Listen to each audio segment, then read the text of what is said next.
இளைஞர்கள் இப்பொழுது இருக்கும் காலகட்டத்தை விவசாயத்திற்கும் ஆடு மாடு வளர்ப்பதற்கும் முன்னுரிமை எடுத்து நடத்துகின்றனர். அதனை தமிழக அரசாங்கம் ஏற்றுக்கொண்டு அவர்களுக்கு ஒரு சிறு உதவிகரம் நீட்ட வேண்டும். அதன் மூலம் அவர்கள் வாழ்க்கையை தேடிக்கொள்கின்றனர்.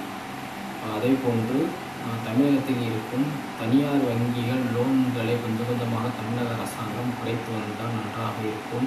ஏனென்றால் லோன்கள் அதிகமாக கிடைக்கும் என்பதனால் மக்கள்கள் அதிகமாக லோன்களை வாங்கி கொண்டு கெட்டும் பொழுது சிரமப்படுகின்றனர்.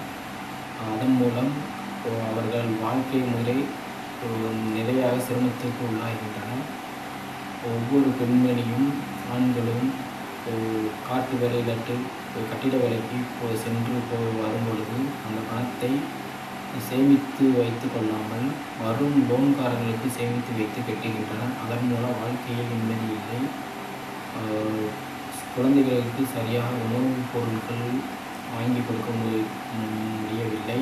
ஏனென்றால் வரும் லோன்காரர்களுக்கு அந்த பணத்தை கட்ட வேண்டிய அவசியமாகிறது. அதன் மூலம் அந்த லோன்களை கொஞ்சம் கொஞ்சமாக குறைத்து வந்தால் இவர்கள் சம்பாதித்து வரும் பணத்தை அவர்கள் சேமித்து வைக்க முடியும். வாழ்க்கையில் நிம்மதியாக இருக்கும். ஒவ்வொரு நாளும் ஒரு லோன் வந்துடுமோ, அடுத்த லோன் வருமோ சொல்லிட்டு பயந்து கொண்டு அவர்கள் வேலையும் இல்லாமல் திண்டாட்டத்தில் இருக்கின்றனர். அதன் மூலம் சிறு லோன்களை தமிழக அரசாங்கம் குறைத்து வந்தால் நன்றாக இருக்கும்.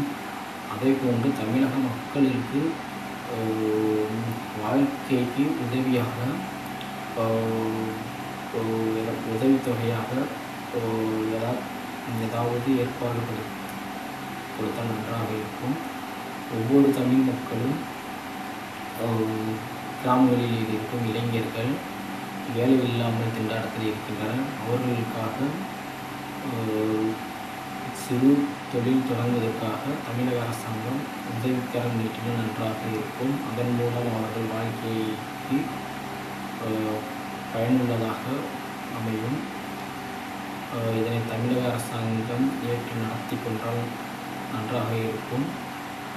ஒவ்வொரு கிராமங்களிலும் ஒவ்வொரு இளைஞர்கள் வாழ்க்கைக்கு என்ன செய்ய வேண்டும் என்று தெரியாமல் இருக்கின்றனர். அவர்கள் வெளி சொல்ல மாட்டாப்போல் நம்மளுக்கு வாழ்க்கையில் இப்படி பண்ணினால் நல்லாயிருக்குமோ, அது பண்ணால் நல்லாயிருக்குமோ என்று நினைத்து கொண்டு தான் ஒவ்வொரு இளைஞர்கள் இருக்கார்கள் என்பதை நினைத்து கொண்டு தான் இருக்கின்றனர்.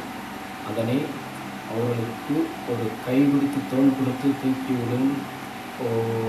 விடுவதற்கு ஆள் இல்லாமல் இருக்கின்றனர். அதனை தமிழக அரசாங்கம் விஜயண்ணா ஏற்படுத்தி நடத்தி கொடுத்தால் நன்றாக இருக்கும்.